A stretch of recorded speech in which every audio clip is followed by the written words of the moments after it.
आज हम एक ऐसे गुमनाम हीरो की कहानी सुनाने वाले हैं जिसने अकेले दम पर असंभव को संभव कर दिखाया। एक ऐसे इंसान की कहानी जिसने बंजर जमीन पर अपने हाथों से पूरे जंगल को उगा दिया। नमस्कार दोस्तों, इंस्पायर स्टोरी हब 1 में आप सभी बहुत बहुत स्वागत है। ये कहानी है जाधव मलाई की, जिन्होंने दुनिया फॉरेस्ट मैन ऑफ इंडिया के नाम से जाना जाता है। ये बात है 1989।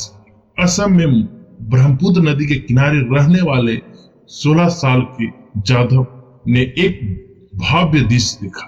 बाढ़ के आने के बाद नदियों के किनारे एक विशाल रेतीला मैदान बन गया था और वहां सैकड़ों सांप गर्मी और पानी की कमी से मर गए थे। यह देखकर जाधव का दिल दहल गया। उन्हें लगा कि अगर सांप मर रहे हैं तो कल इंसान भी नहीं बचेंगे।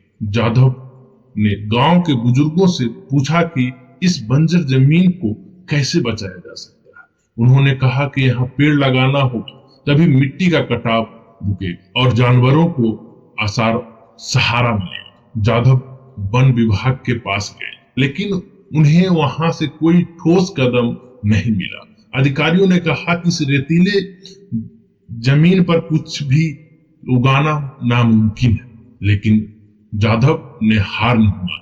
उन्होंने अकेले ही उस बंजर जमीन पर पेड़ लगाने का फैसला किया। शुरुआत में उन्हें बांस के पौधे लगाए। वह रोज सुबह दूर से पानी लाकर पौधों को सींचते। उन्हें ना तो किसी से कोई तनख्वाह मिलती थी, ना ही कोई पहचान।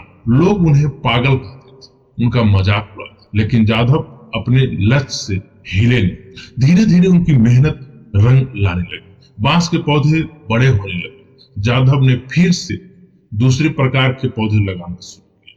उन्होंने मिट्टी का उर्वरकता बढ़ाने के लिए लाल चींटियां, केंचुओं को लाकर उस जमीन पर छोड़ा। वह रोज सुबह उठते अपने साइकिल पर एक पौधा और पानी लादकर उस जगह तक घंटों मेहनत करते। यह सिलसिला सालों तक चलता रहा। एक दिन दो दिन नहीं, बल्कि पूरे 30 साल तक। और 30 साल इस अथक तपस्या और परिणाम क्या? वो बंजर रेतीला मैदान आज 1360 एकड़ में फैला एक घने जंगल में तब्दील हो चुका है। एक ऐसा जंगल जिसने एक अकेले इंसान ने अपने हाथों से उगाया। आज इस जंगल में बंगाल टाइगर, भारतीय गैंडा, हिरन, खरगोश, बंदर, सैकड़ों प्रकार के पक्षी रहते हैं। इस जंगल को मलाई फॉरेस्ट के नाम से भी जाना जाता है। ये जाधव के नाम पर है। दुनिया को कई सालों तक जाधव के इस अद्भुत काम के बारे में पता ही नहीं चला।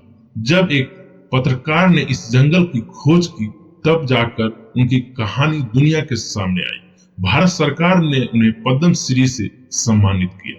आज जाधव मलाई सिर्फ भारत ही नहीं, बल्कि पूरी दुनिया के लिए पर्यावरण संरक्षण का एक जीता जागता मिसाल है। जाधव मलाई की कहानी हमें सिखाती है कि एक अकेला इंसान भी अगर ठान ले तो दुनिया बदल सकती है। प्रकृति हमें जीवन देती है और उसकी रक्षा करना हमारा कर्तव्य है। हमें यह समझने की जरूरत है कि बड़े बदलाव की शुरुआत अक्सर छोटे से कदम से होती है। तो ये थी forest man of India Jadhav मलाई की आत्मविश्वसनीय कहानी। उम्मीद है कि इस कहानी से आपको प्रकृति के प्रति संवेदनशीलता बनाए और कुछ अच्छा करने का प्रेरणा दी।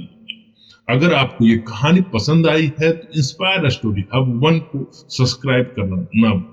वीडियो को लाइक करें और अपने ज्यादा से ज्यादा दोस्तों और परिवारों को शेयर करें, ताकि हम सब मिलकर अपनी धरती को खूबसूरत बना सकें। मिलते हैं अगले एक प्रेरणादायक कहानी में। तब तक आप हंसते रहिए, मुस्कुराते रहिए, स्वस्थ रहिए, साथ ही इस प्राकृतिक से अपनी लगाव को बढ़ाइए। इसी के साथ आप लोग से अलविदा लेता हूँ। धन्यवाद।